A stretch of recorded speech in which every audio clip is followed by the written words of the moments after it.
All right, now let's talk about rank strategies. Now that we were able to get our website crawled and indexed, for example's sake, let's talk about how we get it ranked to the top of Google's search results page, right? Because the whole point of rank strategies is to increase your website's visibility on the first page of Google and attract clicks, right? So what that means is, for example, if we want to rank for laser hair removal in Washington, D.C., that means we want to rank on the first page, this page right here, because I tell you what, 98, 99% of people do not click past the first page. They don't go to these pages. So everything that we do here is intended to get you to rank on the first page for the services in your area. Okay. Just want to clarify that. That's the whole goal here for rank strategies. So there's several ways that we're going to approach this, right? And I'm going to take you through each one, of course. And we're going to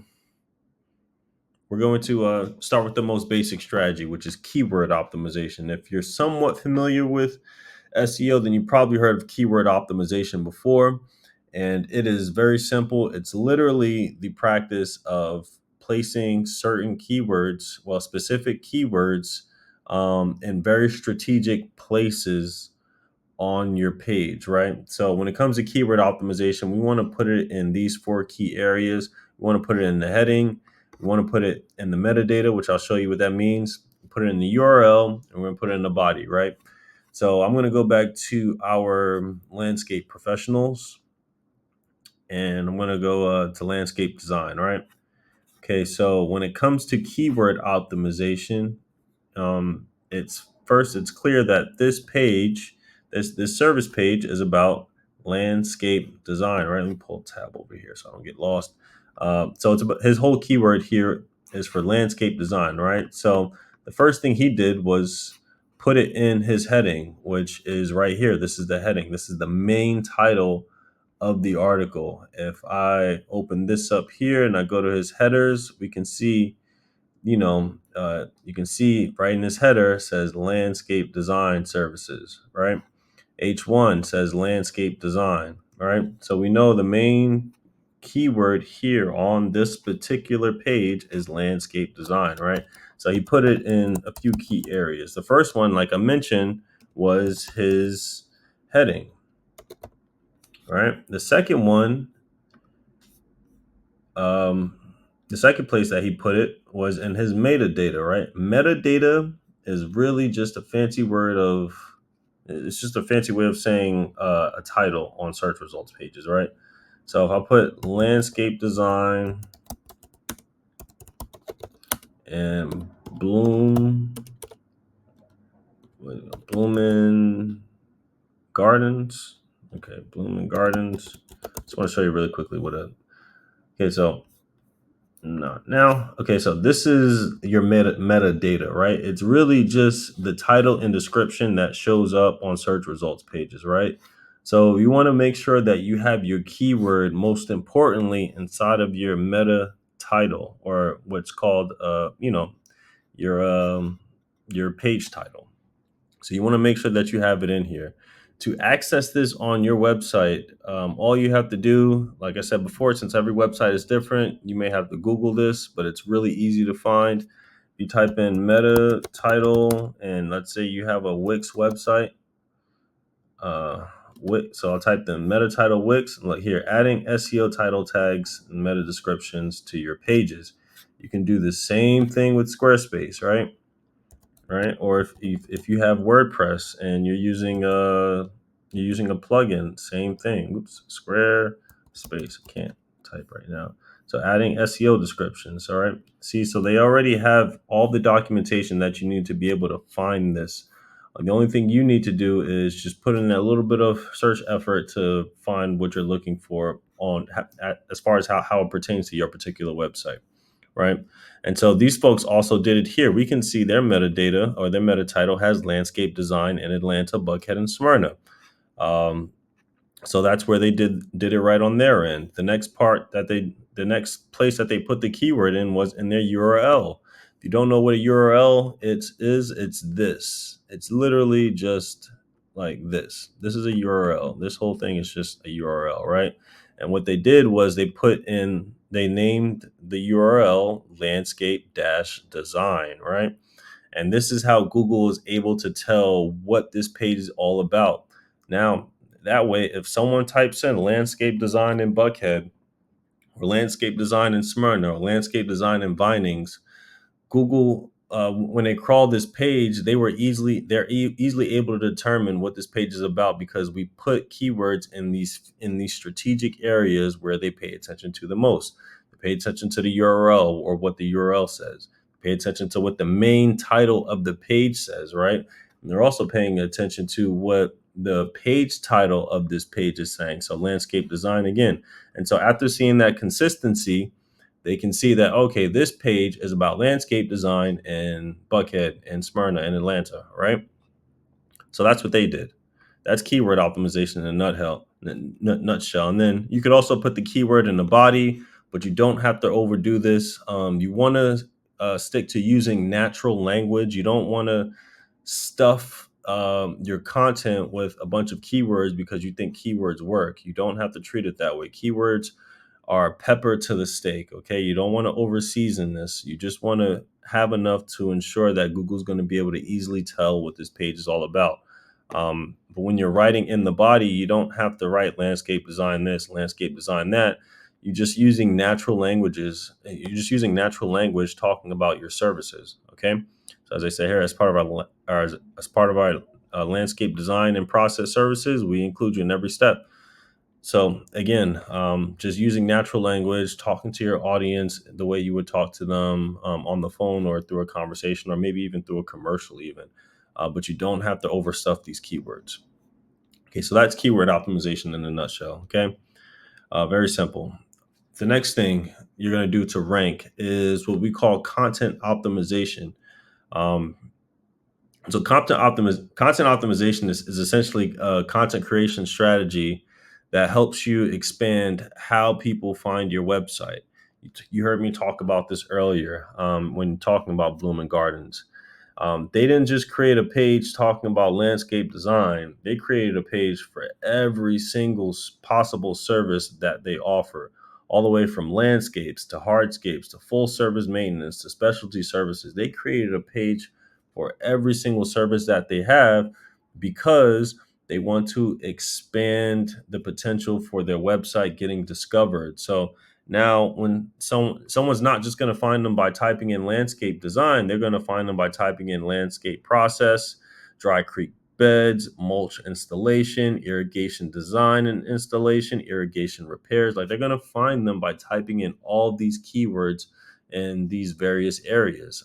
Now, mind you, these keywords will only get searched when somebody is specifically looking for the service. This is the best kind of marketing you could do because you're sitting right there front and center waiting for these qualified users to find you simply because they're searching for it. And it, it's powerful, but I won't get into that. Okay, we're going to stick to what we're talking about here.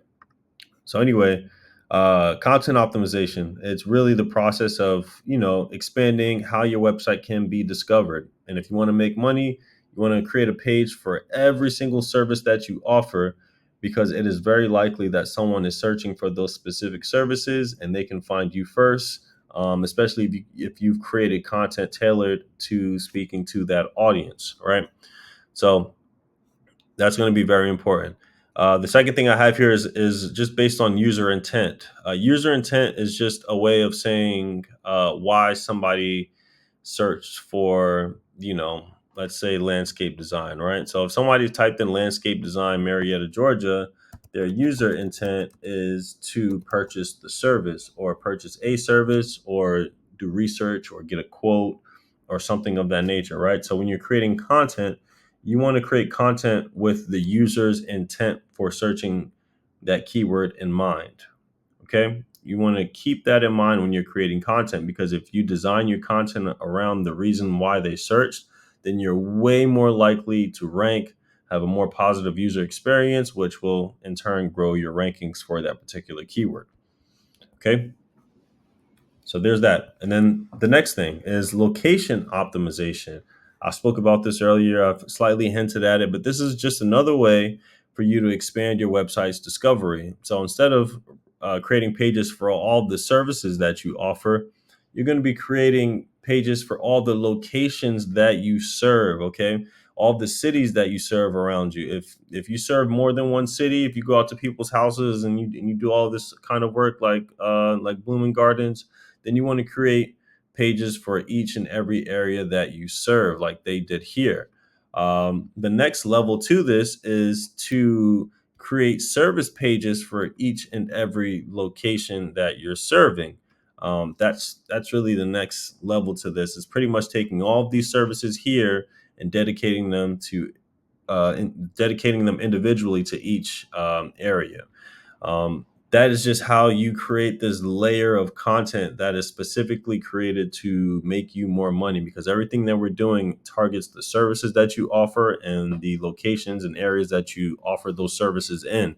And that's really how you drive qualified traffic to your website that generates leads for you.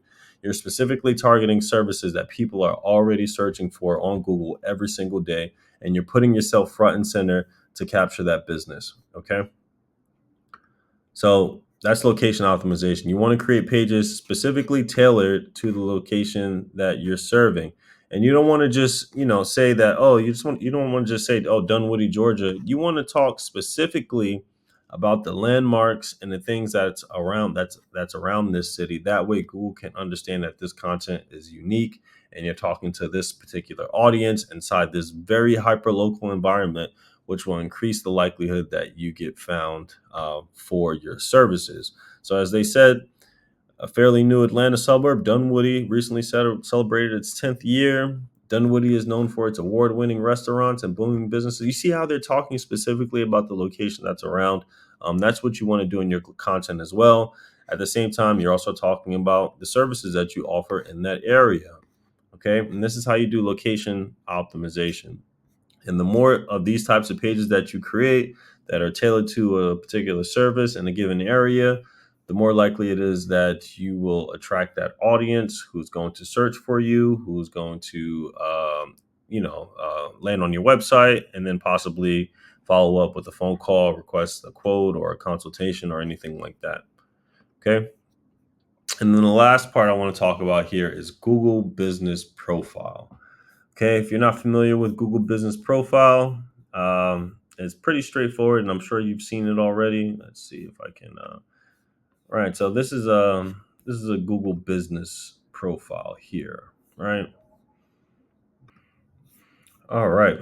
So when it comes to Google My Business, two things are going to be important: building reviews and completing your profile in full. Okay.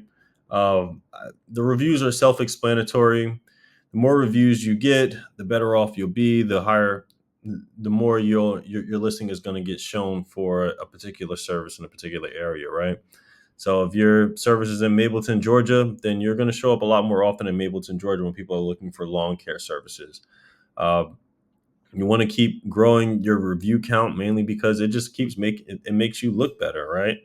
You can see these folks here. They had a bad experience and they responded to their review. And, things happen in business, right? But as long as you're here managing your reputation, asking people to fill out your Google reviews, the better off you'll be. That way, you can just keep increasing your visibility in several areas, not just in these search results, but when somebody types in like if I just typed in like landscape design, I'm going to get these maps here, right?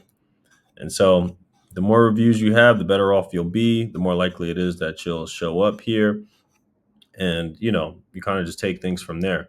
The second part of this Google My Business thing or Google Business Profile thing is you want to fill your profile out, to the max. You want to fill in every possible thing that you can, because all the little keywords that you use, especially here in your services, add to helping Google understand what your business is all about, right?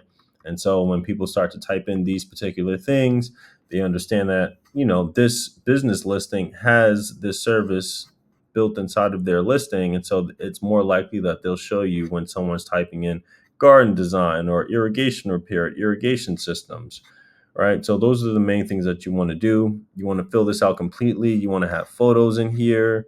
You want to have reviews in here because, again, Google tracks the behavior and clicks that happen here on these profiles as well. So if people are having a good time, they're clicking on your photos. They're going through all of your photos, and they click on your reviews, and then now they're going through all your reviews, and then from there they click back onto your website, and now they're going onto your website.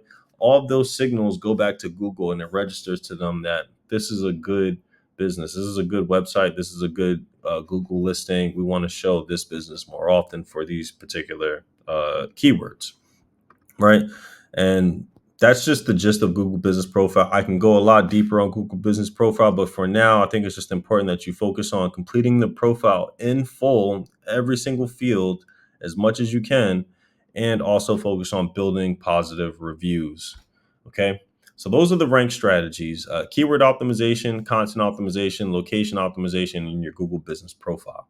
If you focus on these things, then I'm rather certain, as I've shown you in several examples, like with Blooming Gardens, you'll rank just like them for the services that you also want to sell in the areas that you want to sell them in. Okay. So in the next video, we're going to talk about what to do once you've ranked for your services. How do you convert the traffic that's now landing on your website into booked appointments? And how do you keep that whole thing going? Okay. So I will see you in the next section.